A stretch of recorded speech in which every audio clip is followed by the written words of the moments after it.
Now that everything has been decided, he tells her to take off her clothes since now it's time to start repaying him.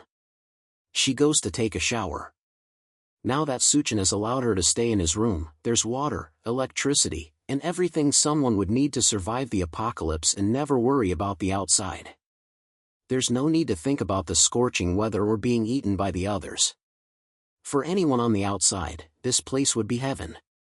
That doesn't mean Suchin is any kind of angel, though his intentions are pretty obvious, especially when he told her that he would give her something different to eat. But she doesn't have a choice, it's either this or the scorching and unforgiving apocalypse.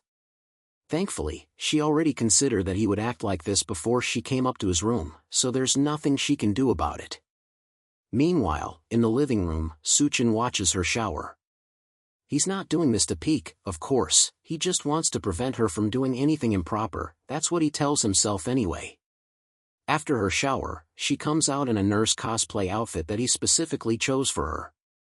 The clothes are a bit too small and obviously not enough to cover the essentials. He tells her that she looks absolutely perfect in the outfit, which makes Daya blush and look unsure. Suddenly, there's a heavy pounding on his door. Someone is shouting for him to come out and save them. Meanwhile, another voice yells that if he doesn't come out, then he'll break the door down. Outside the door, someone lurks menacingly with razor-sharp teeth and claws. Whoever is out there doesn't look quite human anymore. Suchin is more annoyed that he has to deal with these jokers again than terrified for his life, but Dana warns him not to go outside. These people have already eaten Lena, and if they open the door, then they might also get eaten. The fact that they ate someone catches Suchin's attention, and from his expression, it means that this is very bad news. He leaves the suite and steps out to meet the people waiting for him at his door. He tells them not to be so quick to break down the door, since it'll be troublesome if it's damaged. The men in front of the door look deranged, with veins bulging all over their skin, as well as red, crazed eyes. In the middle of them, Xiaoqin begs for Suchin to save her while one of the men grips her head. As soon as he comes out, they turn to him with their sharp teeth and chuckle maniacally. It looks like this is going to come down to a fight, no matter how he handles it. However, Suchin doesn't seem bothered at all. He steps out into the hallway, and immediately another one of the men who was hiding behind the wall tries to ambush him with a knife. The power boost our protagonist got earlier from the Drought Demon Crystal gives him sharp enough reflexes to stop the attack and immediately break the man's arm, stabbing his own knife back into his neck. That shocks the men, and they back off now that they've seen his power.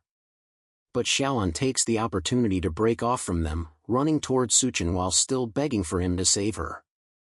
The damsel in distress act doesn't fool him at all, and he stops her by the neck, revealing her own set of sharp teeth and red eyes.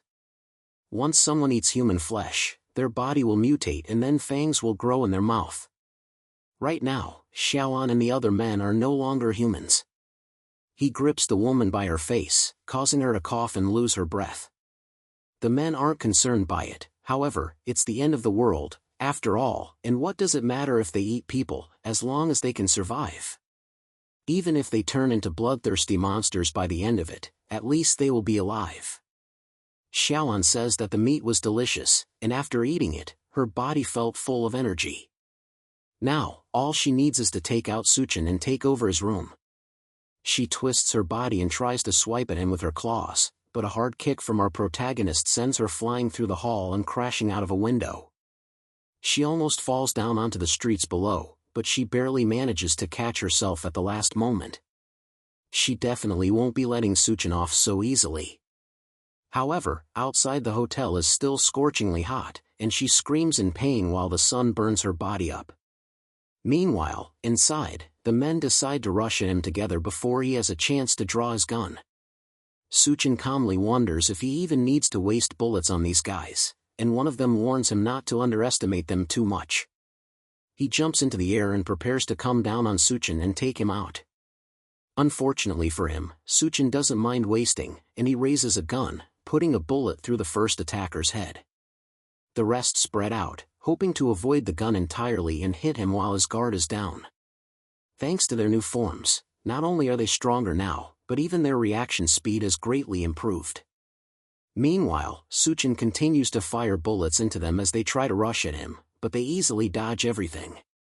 In this situation, simple bullets won't be enough to bring them down. One of them latches onto the ceiling before bringing himself down towards Suchin, but that kind of weak attack isn't enough to surprise our boy. He grabs the man by the head and slams him into the ground, killing him instantly. Then he catches the hand of another man and takes the knife from his hand, before using it to slice the necks of 2 other attackers, taking them all down. The only person left is the enhanced Gao Chang, who rushes at him with his fist drawn back for a final attack. However, just like all the others, Suchin calmly grabs him before he can attack and pins him to the wall by his neck. As he holds Gao Chang against the wall, a figure leaps through the window and lands at the end of the hallway. It's Xiaoan, and it seems like the sun has mutated her, giving her sharp spikes on her back and a long tail, while also making her look even more deranged. It seems like she mutated quickly into the monstrous state because of her strong attachment towards him.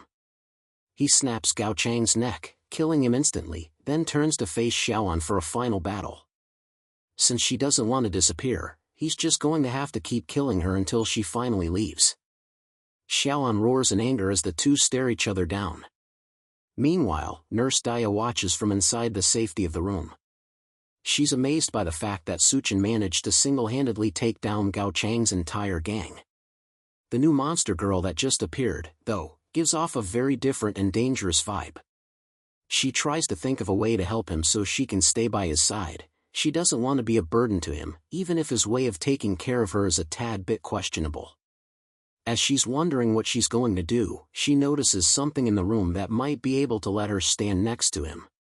The nurse heads back into the room and comes out with a whip, ready to fight against the monster. She tells Suchin to let her help, but he's not very impressed.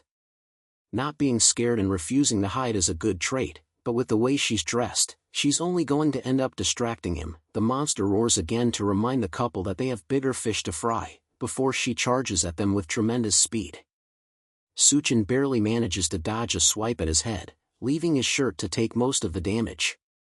Then he activates one of his abilities, Superpower, Berserker Mode, which boosts his strength and durability to huge levels.